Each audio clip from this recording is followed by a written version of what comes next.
अब बात हिंदुस्तान की जमीन पर नजरें उठाकर जिस तरह से चीन कदम पे कदम बढ़ा रहा है, ये एक बड़ी गलती है और उसका खामियाजा गलवान में भी उसे भुगतना पड़ा। लेकिन देश अब अलर्ट मोड में है। चीन की विस्तारवादी नीतियों को रौंदने के लिए वायु सेना ने कमर कस ली है। एक और रफाल के स्वागत की तैयारी हो रही है, तो दूसरी तरफ चीन के मोर्चे पर तैनात करने की रणनीति भी बनाई जा रही है। शांति निर्बल कभी नहीं ला सकता। कमजोर शांति की पहल नहीं कर सकता। वीरता ही शांति की पूर्व शर्त होती है। शांति की पहल ताकतवर ही कर सकता है। पावर है तो अमन कायम हो सकता है। लेह में जवानों के बीच प्रधानमंत्री मोदी का यह संदेश हिंदुस्तान के दुश्मन के लिए था। भारत माता की। अब उसी विश्व शांति के लिए देश दृढ़ संकल्प है। पहले प्रधानमंत्री मोदी ने एलएसी की निगहबानी करने वाले जवानों की हौसला अफजाई की। इतिहास गवाह है कि ऐसी ताकतें मिट गई हैं या मुड़ने के लिए मजबूर हो गई। फिर रक्षा मंत्री राजनाथ सिंह ने भी चीन को ललकारा। यदि कोई दुनिया की ताकत हमारे स्वाभिमान पर चोट पहुंचाने की कोशिश करेगी तो उसे किसी भी सूरत में हम बर्दाश्त नहीं करेंगे। उसका हम मुंहतोड़ जवाब देने के लिए भी तैयार। अब सेना को ताकतवर बनाने के लिए हथियार गोला बारूद खरीदे जा रहे हैं। लगे हाथ भारत अपने चालबाज दुश्मन को सबक सिखाने के लिए दोस्तों के साथ युद्धाभ्यास भी कर रहा है। हिंद महासागर में अमेरिकी नेवी के साथ इंडियन नेवी ने अपनी ताकत दिखाई है।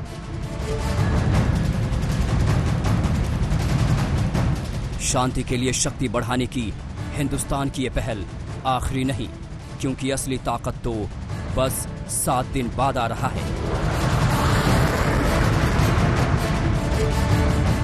भारतीय वायुसेना को मिलने वाला है बाहुबली।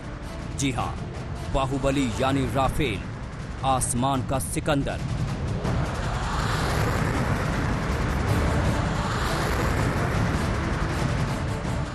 बारूद से लदे ये बाहुबली जब हवा को चीरते हुए निकलेंगे तो दुश्मन की आंखें फटी की फटी रह जाएंगी। जब वो बाहुबली गरजेंगे तो डर से दुश्मन की नींद उड़ जाएगी।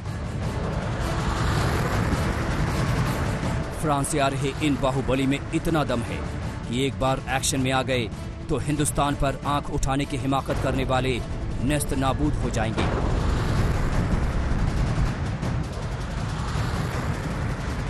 जब राफेल आएगा तो वायुसेना की ताकत में जबरदस्त इजाफा होगा और इसका सबसे पहला टारगेट होगा चीन।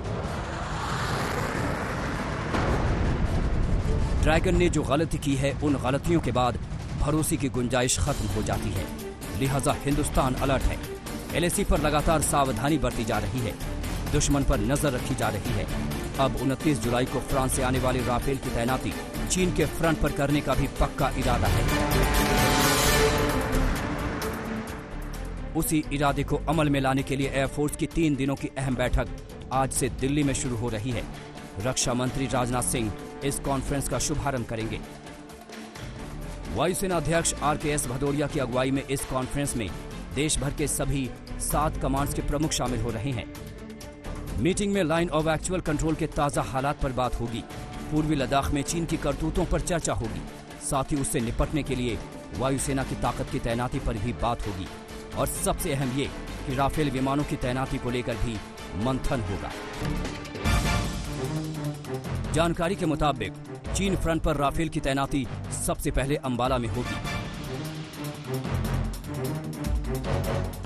दूसरी तैनाती चीन फ्रंट पर ही पश्चिम बंगाल के हाशिमारा में होगी। चीन के खिलाफ हिंदुस्तान का हर वीर जवान एलएसी पर मुस्तैद है। वायुसेना भी अलर्ट मोड में है। 20 जवानों की शहादत के बाद एयरफोर्स चीफ लेह का दौरा भी कर चुके हैं। The current situation at LAC is resolved peacefully, but it should be very clear that we are well prepared and suitably deployed. सबसे खास बात ये कि जो 5 राफेल विमान फ्रांस से हिंदुस्तान आएंगे वो पूरी तरह ऑपरेशनल होंगे।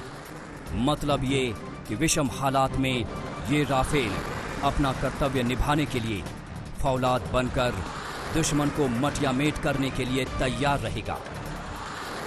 अभिषेक भल्ला के साथ मंजीत नेगी, दिल्ली आज तक।